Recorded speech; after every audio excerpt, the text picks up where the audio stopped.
Hi everyone, welcome back to my YouTube channel.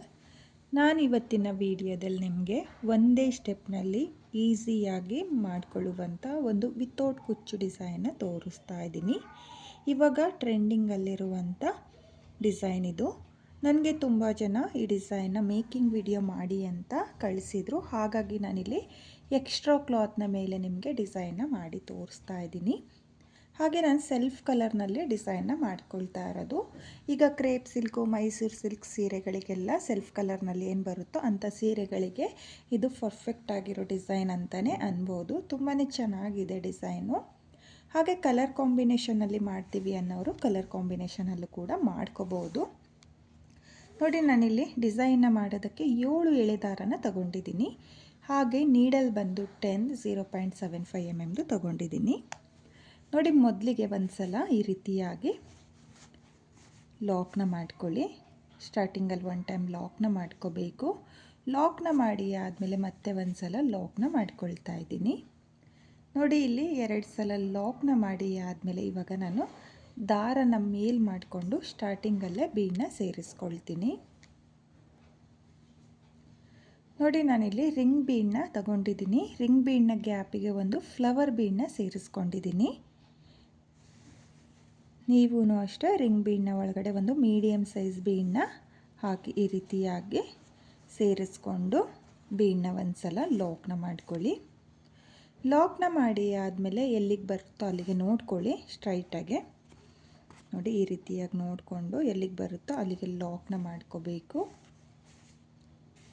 ನೋಡಿ, ಲಾಕ್ನ ಮಾಡಿ ಆದಮೇಲೆ ಇವಾಗ ನಾನು ಈ ರೀತಿಯಾಗಿ ಬೀಡನ್ನ ಟರ್ನ್ ಮಾಡ್ಕೊಳ್ತಾ ಇದ್ದೀನಿ. ನೋಡಿ, ಮೇಲ್ಭಾಗ ಅಂದರೆ ಸೀರೆಯ ಮೇಲ್ಭಾಗ ಏನು ಬರುತ್ತೋ ರಿಂಗ್ ಬೀಡು, ಆ ಅರ್ಧ ರಿಂಗ್ ಬೀಡಿಗೆ ಇವಾಗ ನಾನು ವರ್ಕ್ನ ಮಾಡ್ಕೊಳ್ತಾ ಇದ್ದೀನಿ. ನೀಡಲ್ ಮೇಲೆ ಯಾವುದೇ ದಾರನ ತಗೊಳ್ತಾ ಇಲ್ಲ. ಮೊದಲಿಗೆ ಹಾಗೇ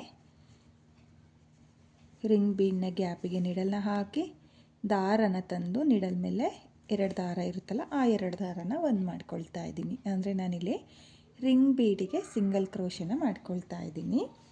ನೋಡಿ, ಒಂದು ಸಿಂಗಲ್ ಕ್ರೋಶೆ ಆದಮೇಲೆ ಇವಾಗ ನಾನು ದಾರನ ಮೇಲ್ ಮಾಡಿಕೊಂಡು ಸ್ಮಾಲ್ ಬೀಡನ್ನ ಸೇರಿಸ್ಕೊಳ್ತೀನಿ. ನೋಡಿ, ಇಲ್ಲಿ ಒಂದು ಸ್ಮಾಲ್ ಬೀಡನ್ನ ನಾನು ಸೇರಿಸ್ಕೊಳ್ತಾ ಇದ್ದೀನಿ. ಒಂದು ಸ್ಮಾಲ್ ಬೀಡನ್ನ ಸೇರಿಸಿ ಆದಮೇಲೆ ಬೀಡನ್ನ ಲಾಕ್ ಮಾಡ್ಕೊಳ್ತಾ ಇಲ್ಲ. ಹಾಗೆಯೇ ಮತ್ತೆ ರಿಂಗ್ ಬೀಡ್ನ ಗ್ಯಾಪಿಗೆ ನೀಡಲ್ನ ಹಾಕಿ ದಾರನ ತಂದು ನೀಡಲ್ ಮೇಲೆ 2 ದಾರ ಇರುತ್ತಲ್ಲ ಆ 2 ದಾರನ ಒಂದು ಮಾಡ್ಕೊಳ್ತಾ ಇದ್ದೀನಿ. ನೋಡಿ, ನಾನಿಲ್ಲಿ ರಿಂಗ್ ಬೀಡಿಗೆ ಸಿಂಗಲ್ ಕ್ರೋಶನ ಮಾಡ್ಕೊಳ್ತಾ ಇದ್ದೀನಿ. ಮತ್ತೆ ಒಂದು ಬೀಡ್ ಮತ್ತೆ ಒಂದು ಬೀಡನ್ನ ಸೇರಿಸ್ಕೊಂಡು ರಿಂಗ್ ಬೀಡ್ನ ಗ್ಯಾಪಿಗೆ ನೀಡಲ್ನ ಹಾಕಿ ದಾರನ ತಂದು ಮತ್ತೆ ರಿಂಗ್ ಬೀಡಿಗೆ ಸಿಂಗಲ್ ಕ್ರೋಶನ ಮಾಡ್ಕೊಳ್ತಾ ಇದ್ದೀನಿ. ಮತ್ತೆ ಒಂದು ಬೀಡನ್ನ ಸೇರಿಸ್ಕೊಂಡು ಮತ್ತು ಸಿಂಗಲ್ ಕ್ರೋಶೆ. ನೀಡಲ್ ಮೇಲೆ ಯಾವುದೇ ದಾರನ ತಗೊಳ್ತಾ ಇಲ್ಲ, ಹಾಗೆಯೇ ಸಿಂಗಲ್ ಕ್ರೋಶನ ಮಾಡ್ಕೊಳ್ತಾ ಇದ್ದೀನಿ. ಇವಾಗ ಮತ್ತೆ ಬೀಡನ್ನ ಸೇರಿಸ್ಕೊಳ್ತಾ ಇದ್ದೀನಿ. ಒಂದು ಸಿಂಗಲ್ ಕ್ರೋಶೆ, ಒಂದು ಬೀಡ್. ಈ ರೀತಿಯಾಗಿ ನೀವು ರಿಂಗ್ ಬೀಡಿಗೆ ವರ್ಕನ್ನು ಮಾಡ್ಕೋಬೇಕಾಗುತ್ತೆ. ನೋಡಿ, ಮತ್ತೆ ಒಂದು ಬೀಡನ್ನ ಸೇರಿಸ್ಕೊಂಡಿದ್ದೀನಿ. ಬೀಡನ್ನ ಸೇರಿಸಿ ಆದಮೇಲೆ ಬೀಡನ್ನ ಲಾಕ್ ಮಾಡ್ಕೊಳ್ಳೋಕೆ ಹೋಗಬೇಡಿ. ಹಾಗೆಯೇ ಡೈರೆಕ್ಟಾಗಿ ರಿಂಗ್ ಬೀಡಿಗೆ ಸಿಂಗಲ್ ಕ್ರೋಶನ ಮಾಡ್ಕೋಬೇಕು. ನೋಡಿ, ಇವಾಗ ಮತ್ತೆ ಒಂದು ಸಿಂಗಲ್ ಕ್ರೋಶೆ. ಒಟ್ಟು ನಾನಿಲ್ಲಿ 6 ಬೀಡನ್ನ ಸೇರಿಸ್ಕೊಂಡು ಸಿಂಗಲ್ ಕ್ರೋಶನ ಮಾಡ್ಕೊಂಡಿರೋದು. ನೀವೂ ಅಷ್ಟೇ 6 ಬೀಡನ್ನ ಸೇರಿಸ್ಕೊಳ್ಳಿ. ಈ ರೀತಿಯಾಗಿ 7 ಸಿಂಗಲ್ ಕ್ರೋಶನ ಮಾಡ್ಕೋಬೇಕು ಅರ್ಧ ರಿಂಗ್ ಬೀಡಿಗೆ. ಇವಾಗ ನಾನು ಟರ್ನ್ ಮಾಡ್ಕೊಳ್ತಾ ಇದ್ದೀನಿ. ನೋಡಿ, ಈ ರೀತಿಯಾಗಿ ಟರ್ನ್ ಮಾಡಿಕೊಂಡು ಇಲ್ಲಿ ಲಾಕ್ ಏನು ಮಾಡ್ಕೊಂಡಿದ್ವೋ ಆ ಲಾಕಿಗೆ ನೀಡಲ್ನ ಹಾಕ್ಕೋಬೇಕು. ನೋಡಿ, ನಾನಿಲ್ಲಿ ಮೊದಲನೇ ಲಾಕಿಗೆ ನೀಡಲ್ನ ಹಾಕಿ ಈ ರೀತಿಯಾಗಿ ದಾರನ ಎಳ್ಕೊಂಡು ನೀಡಲ್ ಮೇಲೆ 2 ಲೂಪ್ ಕಾಣಿಸ್ತಾ ಇದೆಯಲ್ಲ ಆ 2 ಲೂಪಿಂದ ನೋಡಿ 1 2 ಲೂಪ್ ಏನು ಕಾಣಿಸ್ತಾ ಇದೆಯೋ ಆ 2 ಲೂಪಿಂದನೂ ನಾನು ದಾರನ ಆಚೆ ಎಳ್ಕೊಂಡಿದ್ದೀನಿ. ನೋಡಿ, ದಾರನ ಆಚೆ ಎಳ್ಕೊಂಡಾದಮೇಲೆ ಇವಾಗ ಮತ್ತೆ ದಾರನ ಮೇಲ್ ಮಾಡಿಕೊಂಡು ಸ್ಮಾಲ್ ಬೀಡ್ ಹಾಗೆ ಒಂದು ಸಿಂಗಲ್ ಕ್ರೋಶನ ಮಾಡ್ಕೊಳ್ತೀನಿ.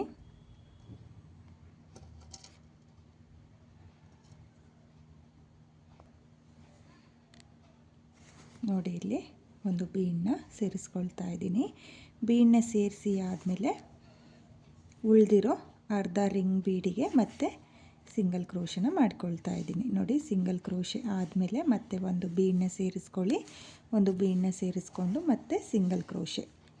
ನೋಡಿ, ನಾನಿಲ್ಲಿ ಅರ್ಧ ರಿಂಗ್ ಬೀಡಿಗೆ 6 ಬೀಡನ್ನ ಸೇರಿಸ್ಕೊಂಡಿದ್ನಲ್ಲ, ಅದೇ ರೀತಿಯಾಗಿ ಮತ್ತೆ ಈ ಅರ್ಧ ರಿಂಗ್ ಬೀಡಿಗೂ 6 ಸ್ಮಾಲ್ ಬೀಡನ್ನ ಸೇರಿಸ್ಕೊಳ್ತೀನಿ.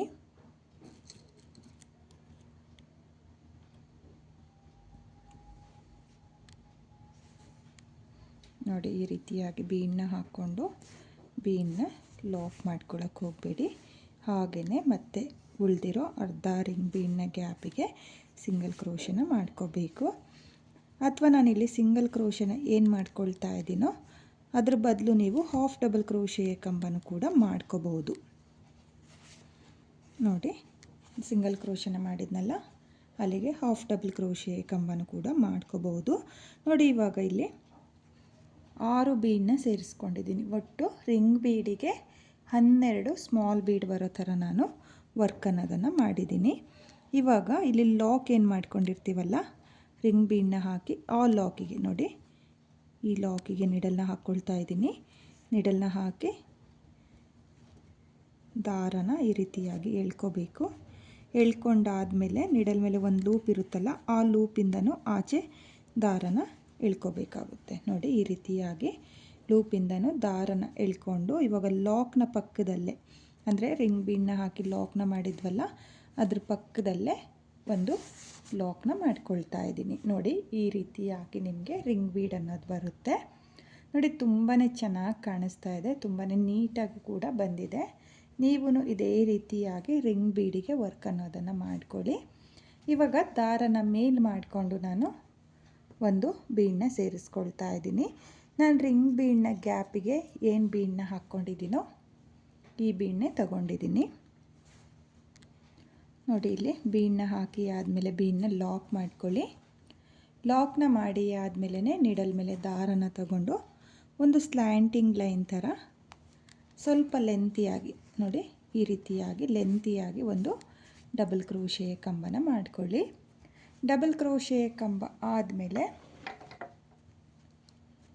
2 ಚೈನ್ನ ಹಾಕ್ಕೋಬೇಕು. ನೋಡಿ, ಡಬಲ್ ಕ್ರೋಶೆಯ ಕಂಬ ಆದಮೇಲೆ 1 2 ಚೈನ್ನ ಹಾಕಿ ನೀಡಲ್ ಮೇಲೆ ಒಂದು ಸಲ ದಾರನ ತಗೊಂಡು ಸ್ಲ್ಯಾಂಟಿಂಗ್ ಲೈನ್ ಥರ ಡಬಲ್ ಕ್ರೋಶೆಯ ಕಂಬನ ಏನು ಮಾಡ್ಕೊಂಡಿದ್ವು ನೋಡಿ, ಟ್ರಯಾಂಗಲ್ ಶೇಪ್ನಲ್ಲಿ ಗ್ಯಾಪ್ ಇದೆಯಲ್ಲ, ಬೀಡ್ ಹಾಗೆ ಡಬಲ್ ಕ್ರೋಶೆಯ ಮಧ್ಯೆ ನೀಡಲ್ನ ಹಾಕಿ ದಾರನ ಎಳ್ಕೊಂಡು 2 ದಾರನ ಒಂದು ಮಾಡ್ಕೊಳ್ಳಿ ಮತ್ತು 2 ದಾರನ ಒಂದು ಮಾಡ್ಕೊಳ್ಳಿ. ನೋಡಿ, ನಾನಿಲ್ಲಿ ಡಬಲ್ ಕ್ರೋಶೆಯ ಕಂಬದ ಗ್ಯಾಪಿಗೆ ಡಬಲ್ ಕ್ರೋಶೆಯ ಕಂಬನ ಮಾಡ್ಕೊಳ್ತಾ ಇದ್ದೀನಿ. ನೋಡಿ, ನೀಡಲ್ ಮೇಲೆ ಒಂದು ಸಲ ದಾರನ ತಗೊಳ್ಳಿ, ಒಂದು ಸಲ ದಾರನ ತಗೊಂಡು ಮತ್ತೆ ಸೇಮ್ ಗ್ಯಾಪಿಗೆ ನೀಡಲ್ನ ಹಾಕಿ ದಾರನ ಎಳ್ಕೊಂಡು 2 ದಾರನ ಒಂದು ಮಾಡ್ಕೊಳ್ತಾ ಇದ್ದೀನಿ ಮತ್ತು 2 ದಾರನ ಒಂದು ಮಾಡ್ಕೊಳ್ತಾ ಇದ್ದೀನಿ. ನೋಡಿ, ನಾನಿಲ್ಲಿ ಸ್ಲ್ಯಾಂಟಿಂಗ್ ಲೈನ್ ಥರ ಏನು ಡಬಲ್ ಕ್ರೋಶೆಯ ಕಂಬನ ಮಾಡ್ಕೊಂಡಿದ್ನೋ ಅದ್ರ ಗ್ಯಾಪಿಗೆ ಈ ರೀತಿಯಾಗಿ ಡಬಲ್ ಕ್ರೋಶೆಯ ಕಂಬನ ಮಾಡ್ಕೊಳ್ತಾ ಇದ್ದೀನಿ. ಒಟ್ಟು ನಾನಿಲ್ಲಿ 2 ಚೈನ್ನ ಬಿಟ್ಟು ಡಬಲ್ ಕ್ರೋಶೆಯ ಕಂಬದ ಗ್ಯಾಪಿಗೆ 7 ಡಬಲ್ ಕ್ರೋಶೆಯ ಕಂಬನ ಮಾಡ್ಕೊಂಡಿದ್ದೀನಿ. ನೋಡಿ, 7 ಡಬಲ್ ಕ್ರೋಶೆಯ ಕಂಬನ ಮಾಡ್ಕೋಬೇಕು. 7 ಡಬಲ್ ಕ್ರೋಶೆಯ ಕಂಬ ಆದಮೇಲೆ ಸೀರೆ ಮೇಲೆ ನೋಡ್ಕೊಳ್ಳಿ, ಎಲ್ಲಿಗೆ ಬರುತ್ತೋ ಅಲ್ಲಿಗೆ ಸ್ಟ್ರೈಟಾಗಿಟ್ಟು ಲಾಕ್ನ ಮಾಡ್ಕೋಬೇಕು. ನೋಡಿ, ಲಾಕ್ನ ಮಾಡಿ ಆದಮೇಲೆ ಡಿಸೈನ್ನ ನೀವು ನೋಡ್ತಾ ಇರ್ಬೋದು, ಈ ರೀತಿಯಾಗಿ ಬರುತ್ತೆ. ರಿಂಗ್ ಬೀಡ್ ಆದಮೇಲೆ ನಾನು ಒಂದು ಸ್ಮಾಲ್ ಸ್ಲ್ಯಾಂಟಿಂಗ್ ಆರ್ಚ್ ಥರ ಡಿಸೈನ್ನ ಮಾಡ್ಕೊಳ್ತಾ ಇದ್ದೀನಿ. ನೋಡಿ, ಇವಾಗ ಮತ್ತೆ ದಾರನ ಮೇಲ್ ಮಾಡಿಕೊಂಡು ಮತ್ತೆ ಒಂದು ಬೀಡನ್ನ ಸೇರಿಸ್ಕೊಳ್ತಾ ಇದ್ದೀನಿ. ನೋಡಿ, ಬೀಡನ್ನ ಸೇರಿಸ್ಕೊಂಡು ಬೀಡನ್ನ ಲಾಕ್ ಮಾಡ್ಕೊಳ್ಳಿ. ಲಾಕ್ನ ಮಾಡಿ ಆದಮೇಲೆ ನಿಡಲ್ ಮೇಲೆ ದಾರನ ತಗೊಂಡು ಸ್ಲ್ಯಾಂಟಿಂಗ್ ಲೈನ್ ಥರ ಒಂದು ಡಬಲ್ ಕ್ರೋಶೆಯ ಕಂಬನ ಮಾಡ್ಕೋಬೇಕು. ನೋಡಿ, ಡಬಲ್ ಕ್ರೋಶೆಯ ಕಂಬ ಆದಮೇಲೆ 2 ಚೈನ್ನ ಹಾಕ್ಕೊಳ್ಳಿ, 1 2 ಚೈನ್ನ ಹಾಕಿಬಿಟ್ಟು ನಿಡಲ್ ಮೇಲೆ ದಾರನ ತಗೊಂಡು ಮತ್ತೆ ಡಬಲ್ ಕ್ರೋಶೆಯ ಕಂಬದ ಗ್ಯಾಪಿಗೆ ಡಬಲ್ ಕ್ರೋಶೆಯ ಕಂಬನ ಮಾಡ್ಕೊಳ್ತಾ ಇದ್ದೀನಿ. ನಾನಿಲ್ಲಿ ಡಬಲ್ ಕ್ರೋಶೆಯ ಕಂಬದ ಗ್ಯಾಪಿಗೆ 7 ಡಬಲ್ ಕ್ರೋಶೆಯ ಕಂಬನ ಮಾಡ್ಕೊಳ್ತಾ ಇದ್ದೀನಿ. ಮೊದಲನೇ ಸ್ಲ್ಯಾಂಟಿಂಗ್ ಆರ್ಚಿಗೂ ಅಷ್ಟೇ 7 ಡಬಲ್ ಕ್ರೋಶೆ ಕಂಬನ ಮಾಡ್ಕೊಂಡಿದ್ದೀನಿ. ಈ ಸ್ಲ್ಯಾಂಟಿಂಗ್ ಆರ್ಚಿಗೂ 7 ಡಬಲ್ ಕ್ರೋಶೆ ಕಂಬನೇ ಮಾಡ್ಕೊಳ್ತಾ ಇದ್ದೀನಿ. ನೀವು ಅಷ್ಟೇ ಕೌಂಟ್ನ ಮಾಡ್ಕೊಳ್ಳಿ. ಕೌಂಟ್ನ ಮಾಡಿಕೊಂಡು 7 ಡಬಲ್ ಕ್ರೋಶೆ ಕಂಬನೇ ಮಾಡ್ಕೊಳ್ಳಿ. ನೋಡಿ 7 ಡಬಲ್ ಕ್ರೋಶೆ ಕಂಬ ಆದಮೇಲೆ ಸೀರೆ ಮೇಲೆ ಎಲ್ಲಿಗೆ ಬರುತ್ತೋ ಅಲ್ಲಿಗೆ ಲಾಕ್ನ ಮಾಡ್ಕೊಳ್ಳಿ. ಲಾಕ್ನ ಮಾಡಿ ಆದಮೇಲೆ ಮತ್ತೆ ಒಂದು ಸ್ಲ್ಯಾಂಟಿಂಗ್ ಆರ್ಸ್ನ ನಾನು ಮಾಡ್ಕೊಳ್ತಾ ಇದ್ದೀನಿ. ರಿಂಗ್ ಬೀಡ್ ಆದಮೇಲೆ 3 ಸ್ಲ್ಯಾಂಟಿಂಗ್ ಆರ್ಸ್ನ ನಾನಿಲ್ಲಿ ಮಾಡ್ಕೊಳ್ತಾ ಇದ್ದೀನಿ. ನೀವು 4 ಕೂಡ ಮಾಡ್ಕೋಬೋದು ಅಥವಾ 2 ಸ್ಲ್ಯಾಂಟಿಂಗ್ ಆರ್ಸ್ನು ಕೂಡ ಮಾಡ್ಕೋಬೋದು, ಅದು ನಿಮ್ಮ ಇಷ್ಟ. ನಾನಿಲ್ಲಿ ರಿಂಗ್ ಬೀಡ್ ಆದಮೇಲೆ 3 ಸ್ಲ್ಯಾಂಟಿಂಗ್ ಆರ್ಸ್ನ ಮಾಡಿ ನಿಮಗೆ ತೋರಿಸ್ತಾ ಇದ್ದೀನಿ. ನೋಡಿ 2 ಚೈನ್ನ ಹಾಕಿಬಿಟ್ಟು 2 ಚೈನ್ನ ಹಾಕಿ ಆದಮೇಲೆ ಡಬಲ್ ಕ್ರೋಶೆ ಕಂಬದ ಗ್ಯಾಪಿಗೆ ಡಬಲ್ ಕ್ರೋಶೆ ಕಂಬನ ಮಾಡ್ಕೊಳ್ಳಿ. ನೋಡಿ 1 2 3 4 5 6 7 ನೋಡಿ 7 ಡಬಲ್ ಕ್ರೋಶೆ ಕಂಬ ಆಗಿದೆ. 7 ಡಬಲ್ ಕ್ರೋಶೆ ಕಂಬ ಆದಮೇಲೆ ಸೀರೆ ಮೇಲೆ ಎಲ್ಲಿಗೆ ಬರುತ್ತೋ ಅಲ್ಲಿಗೆ ಸ್ಟ್ರೈಟಾಗಿಟ್ಟು ಲಾಕ್ನ ಮಾಡ್ಕೊಳ್ಳಿ. ನೋಡಿ ಲಾಕ್ನ ಮಾಡಿ ಆದಮೇಲೆ ಇವಾಗ ನೋಡಿ 3 ಸ್ಲ್ಯಾಂಟಿಂಗ್ ಆರ್ಚ್ ಆದಮೇಲೆ ಮತ್ತೆ ಒಂದು ಸಲ ನಾನು ಲಾಕ್ ಅನ್ನೋದನ್ನು ಮಾಡ್ಕೊಳ್ತಾ ಇದ್ದೀನಿ. ನೋಡಿ ಮತ್ತೆ ಒಂದು ಸಲ ಲಾಕ್ನ ಮಾಡ್ಕೊಳ್ತಾ ಇದ್ದೀನಿ. ನೋಡಿ ಲಾಕ್ನ ಮಾಡಿ ಆದಮೇಲೆ ಡಿಸೈನು ಈ ರೀತಿಯಾಗಿ ಬಂದಿದೆ, ನೋಡ್ತಾ ಇರ್ಬೋದು. ತುಂಬಾ ನೀಟಾಗಿ ಬಂದಿದೆ ಫ್ರೆಂಡ್ಸ್, ತುಂಬಾ ಚೆನ್ನಾಗೂ ಕೂಡ ಕಾಣಿಸ್ತಾ ಇದೆ. ಇವಾಗ ಮತ್ತೆ ದಾರನ ಮೇಲ್ ಮಾಡಿಕೊಂಡು, ಅಂದರೆ ನೋಡಿ ಇಲ್ಲಿ ಸ್ಲ್ಯಾಂಟಿಂಗ್ ಆರ್ಚ್ ಆದಮೇಲೆ 2 ಸಲ ಲಾಕ್ನ ಮಾಡಿಕೊಂಡು ದಾರನ ಮೇಲ್ ಮಾಡಿಕೊಂಡು ನಾನಿವಾಗ ಮತ್ತೆ ರಿಂಗ್ ಬೀಡನ್ನ ಸೇರಿಸ್ಕೊಳ್ತೀನಿ. ನೋಡಿ ಇಲ್ಲಿ ರಿಂಗ್ ಬೀಡನ್ನ ಈ ರೀತಿಯಾಗಿ ಸೇರಿಸ್ಕೊಂಡು ಬೀಡನ್ನ ಲಾಕ್ ಮಾಡ್ಕೊಳ್ತಾ ಇದ್ದೀನಿ.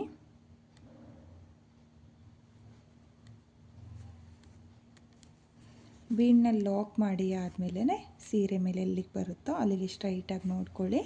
ಸ್ಟ್ರೈಟಾಗಿ ನೋಡಿಕೊಂಡು ಸೀರೆಗೆ ಲಾಕ್ನ ಮಾಡ್ಕೋಬೇಕು. ಹಾಗೆ ಲಾಕ್ನ ಮಾಡುವಾಗ ಸ್ವಲ್ಪ ಲೂಸಾಗೇ ಲಾಕ್ನ ಮಾಡ್ಕೊಳ್ಳಿ, ಟೈಟಾಗಿ ಲಾಕ್ನ ಮಾಡ್ಕೊಳ್ಳೋಕ್ಕೆ ಹೋಗಬೇಡಿ.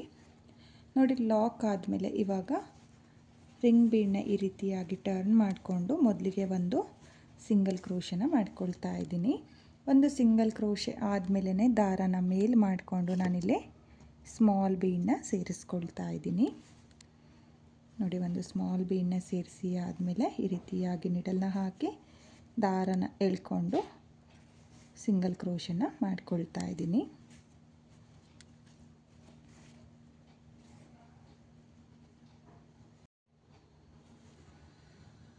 ನೋಡಿ ನಾನಿಲ್ಲಿ ಮೊದಲನೇ ರಿಂಗ್ ಬೀಡಿಗೆ 6 ಬೀಡನ್ನ ಸೇರಿಸ್ಕೊಂಡಿದ್ನಲ್ಲ, ಸೇಮ್ ಅದೇ ರೀತಿಯಾಗಿ 6 ಬೀಡನ್ನೇ ಸೇರಿಸ್ಕೊಂಡು ಸಿಂಗಲ್ ಕ್ರೋಶೆನ ಮಾಡ್ಕೊಂಡಿದ್ದೀನಿ. ಇವಾಗ ಡಿಸೈನ್ನ ಈ ರೀತಿಯಾಗಿ ಟರ್ನ್ ಮಾಡಿಕೊಂಡು 2ನೇ ಲಾಕಿಗೆ, ಅಂದರೆ ಆರ್ಸ್ನ ಲಾಕ್ ಮಾಡಿರ್ತೀವಲ್ಲ ಆ ಲಾಕಿಗೆ, ನೋಡಿ ಈ ಲಾಕಿಗೆ ಈ ರೀತಿಯಾಗಿ ನಿಡಲ್ನ ಹಾಕಿ ದಾರನ ತಂದು ನಿಡಲ್ ಮೇಲೆ 2 ಲೂಪ್ ಇರುತ್ತಲ್ಲ, ತೋರಿಸ್ತೀನಿ ನೋಡಿ. ಇಲ್ಲಿ ಆರ್ಚ್ ಆದಮೇಲೆ 2 ಸಲ ಲಾಕ್ ಮಾಡಿರ್ತೀವಲ್ಲ, ಈ ಕಡೆಯಿಂದ ಮೊದಲನೇ ಲಾಕಿಗೆ, ಅಂದರೆ ಆರ್ಚ್ ಹಾಕಿ ಲಾಕ್ ಮಾಡಿರ್ತೀವಲ್ಲ ಆ ಲಾಕಿಗೆ, ನೋಡಿ ಈ ಲಾಕಿಗೆ ನಿಡಲ್ನ ಹಾಕಿ ಈ ರೀತಿಯಾಗಿ ನಿಡಲ್ ಮೇಲೆ 2 ಲೂಪ್ ಇರುತ್ತಲ್ಲ ಆ 2 ಲೂಪಿಂದನೂ ನಾನು ದಾರನ ಎಳ್ಕೊಳ್ತಾ ಇದ್ದೀನಿ. ನೋಡಿ ದಾರನ ಎಳ್ಕೊಂಡು ಇವಾಗ ಮತ್ತೆ ಬೀಡನ್ನ ಸೇರಿಸ್ಕೊಳ್ತೀನಿ.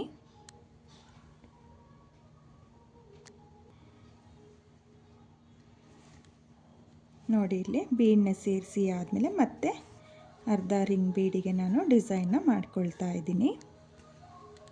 ತುಂಬಾ ಈಸಿ ಇದೆ ಡಿಸೈನ್ ಅನ್ನೋದು, ಕಷ್ಟ ಏನಿಲ್ಲ, ಸಿಂಪಲ್ ವರ್ಕು, ಕ್ರೋಶಾ ವರ್ಕು ತುಂಬಾ ಚೆನ್ನಾಗಿದೆ ಮಾತ್ರ. ವಿತೌಟ್ ಕುಚ್ಚು ಡಿಸೈನು, ಕುಚ್ಚು ಯಾರಿಗೆ ಇಷ್ಟ ಆಗಲ್ವೋ ಅವರು ಈ ರೀತಿಯಾಗಿ ಡಿಸೈನ್ ಅನ್ನೋದನ್ನು ಮಾಡ್ಕೋಬೋದು. ನೋಡಿ ನಾನಿಲ್ಲಿ ಮತ್ತೆ ಅರ್ಧ ರಿಂಗ್ ಬೀಡಿಗೆ 6 ಬೀಡ್ಗಳನ್ನೇ ಸೇರಿಸ್ಕೊಳ್ತೀನಿ. ನೀವು ಅಷ್ಟೇ ಒಟ್ಟು 12 ಬೀಡ್ಗಳನ್ನ ಸೇರಿಸ್ಕೋಬೇಕು. ಬಿಗಿನರ್ಸು ಅಷ್ಟೇ ತುಂಬಾ ಈಸಿಯಾಗಿ ಮಾಡ್ಕೋಬೋದು ಡಿಸೈನು, ಕಷ್ಟ ಏನಿಲ್ಲ ಫ್ರೆಂಡ್ಸ್. ನೋಡಿ ನಾನಿಲ್ಲಿ ಸೆಲ್ಫ್ ಕಲರ್ನಲ್ಲಿ ಏನು ಮಾಡ್ತಾ ಇದ್ದೀನೋ ನೀವು ಕಲರ್ ಕಾಂಬಿನೇಷನಲ್ಲೂ ಕೂಡ ಈ ಡಿಸೈನ್ನ ಮಾಡ್ಕೋಬೋದು. ಹಾಗೆ ಇಲ್ಲಿ ರಿಂಗ್ ಬೀಡ್ನ ಮಧ್ಯೆ ಅಂದರೆ ರಿಂಗ್ ಬೀಡ್ನ ಮಧ್ಯೆ ಏನು ನಾನು ಬೀಡನ್ನ ಹಾಕ್ಕೊಂಡಿದ್ದೀನೋ ಅದು ಮೀಡಿಯಮ್ ಸೈಜ್ ಬೀಡನ್ನ ತಗೊಂಡಿರೋದು. ನಿಮಗೆ ಈ ಡಿಸೈನ್ ಬೀಡ್ ಸಿಗಲಿಲ್ಲ ಅಂದರೆ ನೀವು ಮೀಡಿಯಮ್ ಸೈಜ್ ಬೀಡನ್ನೇ ಹಾಕ್ಕೊಂಡು ಈ ಡಿಸೈನ್ನ ಮಾಡ್ಕೊಳ್ಳಿ. ನೋಡಿ ಇವಾಗ 6 ಬೀಡನ್ನ ಸೇರಿಸ್ಕೊಂಡಿದ್ದೀನಿ. 6 ಬೀಡನ್ನ ಸೇರಿಸಿ ಆದಮೇಲೆ ರಿಂಗ್ ಬೀಡನ್ನ ಹಾಕಿ ಸೀರೆಗೆ ಏನು ಲಾಕ್ನ ಮಾಡ್ಕೊಂಡಿದ್ನೋ ಆ ಲಾಕಿಗೆ ನೀಡಲ್ನ ಹಾಕಿ ದಾರನ ಎಳ್ಕೊಂಡು ನೀಡಲ್ ಮೇಲೆ ಒಂದು ಲೂಪ್ ಇರುತ್ತಲ್ಲ ಆ ಒಂದು ಲೂಪಿಂದ ನಾನು ದಾರನ ಎಳ್ಕೊಳ್ತಾ ಇದ್ದೀನಿ. ನೋಡಿ ಇಲ್ಲಿ ಈ ರೀತಿಯಾಗಿ ದಾರನ ಎಳ್ಕೊಂಡು ಲಾಕ್ನ ಪಕ್ಕದಲ್ಲೇ ಒಂದು ಸಲ ಲಾಕ್ನ ಮಾಡ್ಕೊಳ್ತಾ ಇದ್ದೀನಿ. ನೋಡಿ ಲಾಕ್ನ ಮಾಡಿ ಆದಮೇಲೆ ಡಿಸೈನ್ನ ನೀವು ನೋಡ್ತಾ ಇರ್ಬೋದು ಈ ರೀತಿಯಾಗಿ ಬರುತ್ತೆ. ನೋಡಿ ರಿಂಗ್ ಬೀಡ್ ಆದಮೇಲೆ 3 ಸ್ಲ್ಯಾಂಟಿಂಗ್ ಆರ್ಚ್ ಅನ್ನೋದನ್ನು ಮಾಡ್ಕೊಂಡಿದ್ದೀನಿ. ಇವಾಗ ನಾನು ಮತ್ತೆ 3 ಸ್ಲ್ಯಾಂಟಿಂಗ್ ಆರ್ಚ್ನ ಮಾಡ್ಕೊಳ್ತೀನಿ. ನೋಡಿ ಮೊದಲಿಗೆ ಈ ರೀತಿಯಾಗಿ ಮೀಡಿಯಮ್ ಸೈಜ್ ಬೀಡನ್ನ ಸೇರಿಸ್ಕೊಳ್ಳಿ. ಬೀಡನ್ನ ಸೇರಿಸಿ ಆದಮೇಲೆ ಬೀಡನ್ನ ಲಾಕ್ ಮಾಡ್ಕೋಬೇಕು. ಲಾಕ್ನ ಮಾಡಿ ಆದಮೇಲೆ ಒಂದು ಸ್ಲ್ಯಾಂಟಿಂಗ್ ಲೈನ್ ಥರ ಡಬಲ್ ಕ್ರೋಶೆ ಕಂಬನ ಮಾಡ್ಕೊಳ್ಳಿ. ನೋಡಿ ಡಬಲ್ ಕ್ರೋಶೆ ಕಂಬ ಆದಮೇಲೆ 2 ಚೈನ್ನ ಹಾಕಿ ಡಬಲ್ ಕ್ರೋಶೆ ಕಂಬದ ಗ್ಯಾಪಿಗೆ 7 ಡಬಲ್ ಕ್ರೋಶೆ ಕಂಬನ ಮಾಡ್ಕೋಬೇಕು. ನಾನಿಲ್ಲಿ 3 ಆರ್ಚ್ನ ಏನು ಮಾಡ್ಕೊಳ್ತಾ ಇದ್ದೀನೋ ಆ 3 ಆರ್ಚಿಗೂ 7 ಡಬಲ್ ಕ್ರೋಶೆ ಕಂಬನೇ ಮಾಡ್ಕೊಳ್ತೀನಿ. ನೀವು ಅಷ್ಟೇ 7 ಡಬಲ್ ಕ್ರೋಶೆ ಕಂಬನ ಮಾಡ್ಕೊಳ್ಳಿ ಅಥವಾ ಜಾಸ್ತಿನೂ ಕೂಡ ಮಾಡ್ಕೋಬೋದು, ಅದು ನಿಮ್ಮ ಇಷ್ಟ. ನೋಡಿ ಇಲ್ಲಿ ಮತ್ತೆ ನಾನು 7 ಡಬಲ್ ಕ್ರೋಶೆ ಕಂಬನೇ ಮಾಡ್ಕೊಳ್ತಾ ಇದ್ದೀನಿ. 7 ಡಬಲ್ ಕ್ರೋಶೆ ಕಂಬ ಆದಮೇಲೆ ನೋಡ್ಕೊಳ್ಳಿ ಸೀರೆ ಮೇಲೆ ಎಲ್ಲಿಗೆ ಬರುತ್ತೋ ಅಲ್ಲಿಗೆ ಸ್ಟ್ರೈಟಾಗಿಟ್ಟು ನೀವು ಲಾಕ್ನ ಮಾಡ್ಕೋಬೇಕು. ನೋಡಿ ಲಾಕ್ನ ಮಾಡಿ ಆದಮೇಲೆ ಡಿಸೈನ್ನ ನೀವು ನೋಡ್ತಾ ಇರ್ಬೋದು ಈ ರೀತಿಯಾಗಿ ಬಂದಿದೆ. ನೋಡಿ ತುಂಬಾ ಚೆನ್ನಾಗಿ ಬಂದಿದೆ ಫ್ರೆಂಡ್ಸ್, ತುಂಬಾ ನೀಟಾಗೂ ಕೂಡ ಬಂದಿದೆ. ಹಾಗೆ ಇವಾಗ ಮತ್ತೆ ನಾನು 3 ಆರ್ಚ್ ಕಂಪ್ಲೀಟ್ ಆದಮೇಲೆ ಒಂದು ಎಕ್ಸ್ಟ್ರಾ ಲಾಕ್ ಅನ್ನೋದನ್ನು ಮಾಡ್ಕೊಳ್ತಾ ಇದ್ದೀನಿ. ನೋಡಿ ರಿಂಗ್ ಬೀಡನ್ನ ಸೇರ್ಸೋಕ್ಕೂ ಮುಂಚೆ ಈ ರೀತಿಯಾಗಿ ಒಂದು ಎಕ್ಸ್ಟ್ರಾ ಲಾಕ್ನ ಮಾಡಿಕೊಂಡು ದಾರನ ಮೇಲ್ ಮಾಡಿಕೊಂಡು ನಾನು ಮತ್ತೆ ರಿಂಗ್ ಬೀಡನ್ನ ಸೇರಿಸ್ಕೊಂಡು ಇದೇ ರೀತಿಯಾಗಿ ಕಂಟಿನ್ಯೂ ಈ ಡಿಸೈನ್ನ ನಾನು ಕಂಪ್ಲೀಟ್ ಮಾಡ್ಕೊಂಡಿದ್ದೀನಿ. ಕೊನೆಯಲ್ಲೂ ನಾನು ಒಂದು ರಿಂಗ್ ಬೀಡಿಗೆ ಡಿಸೈನ್ನ ಮಾಡಿಕೊಂಡು ಸೀರೆಗೆ ಲಾಕ್ನ ಮಾಡಿಕೊಂಡು 2 ಎಕ್ಸ್ಟ್ರಾ ಚೈನ್ನ ಹಾಕಿ ನಾನು ದಾರನ ಕಟ್ ಮಾಡ್ಕೊಂಡಿದ್ದೀನಿ. ಹಾಗೆ ಕಟ್ ಮಾಡಿರುವಂಥ ದಾರನ ಡಿಸೈನ್ನ ಹಿಂಭಾಗದಲ್ಲಿ ಗ್ಲೂನ ಹಾಕಿಬಿಟ್ಟು ಅಂಟಿಸ್ಕೊಂಡಿದ್ದೀನಿ. ನೀವು ಇದೇ ರೀತಿಯಾಗಿ ಡಿಸೈನ್ನ ಮಾಡ್ಕೊಳ್ಳಿ. ನೀವು ಡಿಸೈನ್ನ ಕೂಡ ನೋಡ್ತಾ ಇರ್ಬೋದು, ತುಂಬಾ ಚೆನ್ನಾಗಿದೆ ಫ್ರೆಂಡ್ಸ್. ಇವಾಗ ಈ ಡಿಸೈನ್ ತುಂಬಾ ಟ್ರೆಂಡಿಂಗಲ್ಲಿದೆ. ವಿತೌಟ್ ಕುಚ್ಚು ಡಿಸೈನು ತುಂಬಾ ಚೆನ್ನಾಗಿದೆ. ಕುಚ್ಚು ಯಾರಿಗೆ ಇಷ್ಟ ಆಗಲ್ವೋ ಅವರು ಈ ರೀತಿಯಾಗಿ ಡಿಸೈನ್ನ ಮಾಡ್ಕೊಳ್ಳಿ. ಇದರಲ್ಲಿ ರಿಂಗ್ ಬೀಡು ಹೈಲೈಟ್ ಕೊಡುತ್ತೆ. ನೀವು ನೋಡ್ತಾ ಇರ್ಬೋದು ರಿಂಗ್ ಬೀಡು ಎಷ್ಟು ಚೆನ್ನಾಗಿ ಕಾಣಿಸ್ತಾ ಇದೆ ಅಂತ ಹೇಳ್ಬಿಟ್ಟು. ಈಸಿಯಾಗಿ ಮಾಡ್ಕೊಳ್ಳುವಂಥ ಡಿಸೈನ್ ಇದು. ಬಿಗಿನರ್ಸು ಅಷ್ಟೇ ತುಂಬಾ ಈಸಿಯಾಗಿ ಮಾಡ್ಕೋಬೋದು. ನಾನಿಲ್ಲಿ ಸೆಲ್ಫ್ ಕಲರ್ನಲ್ಲೇ ನಿಮಗೆ ಮಾಡಿ ತೋರಿಸಿದ್ದೀನಿ. ಇವಾಗ ಮೈಸೂರು ಸಿಲ್ಕು, ಕ್ರೇಪ್ ಸಿಲ್ಕ್ ಸೀರೆ ಅಂದರೆ ಸೆಲ್ಫ್ ಕಲರ್ನಲ್ಲಿರುವಂಥ ಸೀರೆಗೆ ಈ ರೀತಿಯಾಗಿ ವಿತೌಟ್ ಕುಚ್ಚು ಡಿಸೈನ್ನ ಟ್ರೈ ಮಾಡಿ, ತುಂಬಾ ಚೆನ್ನಾಗಿ ಕಾಣಿಸುತ್ತೆ. ಹಾಗೆ ಕಲರ್ ಕಾಂಬಿನೇಷನಲ್ಲಿ ಮಾಡ್ಕೊಳ್ತೀನಿ ಅನ್ನೋರು ಕಲರ್ ಕಾಂಬಿನೇಷನ್ನಲ್ಲೂ ಕೂಡ ಈ ಡಿಸೈನ್ನ ಟ್ರೈ ಮಾಡ್ಬೋದು. ಈಸಿಯಾಗಿ ಮಾಡ್ಕೊಳ್ಳುವಂಥ ಡಿಸೈನು, ಹಾಗೆ ಒಂದೇ ಸ್ಟೆಪ್ನಲ್ಲಿ ಮಾಡ್ಕೊಂಡಿರುವಂಥ ಡಿಸೈನು ಫ್ರೆಂಡ್ಸ್. ಚೆನ್ನಾಗಿದೆ, ನೀವು ಕೂಡ ಈ ಡಿಸೈನ್ನ ಟ್ರೈ ಮಾಡಿ. ಹಾಗೆ ಈ ಡಿಸೈನ್ಗೆ ಪ್ರೈಸ್ ಮಾಡ್ಕೊಳ್ತೀನಿ ಅಂದರೆ ನೀವು 600 ಹತ್ತತ್ರ ಚಾರ್ಜ್ ಮಾಡ್ಕೋಬೋದು. ನಿಮ್ಮ ಪ್ಲೇಸಸ್ ಮೇಲೆ ಡಿಪೆಂಡ್ ಆಗುತ್ತೆ ಫ್ರೆಂಡ್ಸ್, ಕಡಿಮೆ ಜಾಸ್ತಿನೂ ಕೂಡ ಮಾಡ್ಕೋಬೋದು. ತುಂಬಾ ಚೆನ್ನಾಗಿರುವಂಥ ಡಿಸೈನು, ನೀವು ಕೂಡ ಟ್ರೈ ಮಾಡಿ, ನಿಮಗೂ ಕೂಡ ತುಂಬಾ ಇಷ್ಟ ಆಗುತ್ತೆ. ಹಾಗೆ ಇವತ್ತಿನ ಈ ಡಿಸೈನು ನಿಮಗೆಲ್ಲ ಇಷ್ಟ ಆಗಿದೆ ಅಂದ್ಕೊಂಡಿದ್ದೀನಿ. ಇಷ್ಟ ಆಗಿದ್ದರೆ ಯಾರು ನನ್ನ ವಿಡಿಯೋನ ನೋಡ್ತಾ ಇದ್ದೀರೋ ನನ್ನ ಚಾನಲ್ನ ಸಬ್ಸ್ಕ್ರೈಬ್ ಮಾಡ್ದಲೇ ನೋಡ್ತಾ ಇದ್ದರೆ ನನ್ನ ಚಾನಲ್ನ ಸಬ್ಸ್ಕ್ರೈಬ್ ಮಾಡ್ಕೊಳ್ಳಿ. ಹೊಸಬ್ರು ಯಾರಾದರೂ ನನ್ನ ವಿಡಿಯೋನ ನೋಡ್ತಾ ಇದ್ದರೆ ನನ್ನ ಚಾನಲ್ನ ಸಬ್ಸ್ಕ್ರೈಬ್ ಮಾಡಿಕೊಂಡು ನನ್ನ ವಿಡಿಯೋಗೆ ಒಂದು ಲೈಕ್ನ ಕೊಡೋದನ್ನು ಮಾತ್ರ ಮರಿಬೇಡಿ. ಮುಂದಿನ ದಿನಗಳಲ್ಲಿ ಹೊಸ ಕ್ರೋಶ ವರ್ಕ್ ಡಿಸೈನು ನನ್ನ ಯೂಟ್ಯೂಬ್ ಚಾನಲಲ್ಲಿ ನಾನು ಅಪ್ಲೋಡ್ ಮಾಡ್ತಾ ಹೋಗ್ತೀನಿ. ನಿಮಗೂ ಕೂಡ ಇಷ್ಟ ಆಗುತ್ತೆ ಅಂದ್ಕೊಂಡಿದ್ದೀನಿ. ಹಾಗೆ ಇವತ್ತಿನ ಈ ವಿತೌಟ್ ಕುಚ್ಚು ಡಿಸೈನು ಹೇಗಿದೆ ಅಂತ ಹೇಳ್ಬಿಟ್ಟು ಕಮೆಂಟ್ ಮಾಡಿ, ಹಾಗೆ ಶೇರ್ ಮಾಡಿ. Thank you friends, thank you for watching.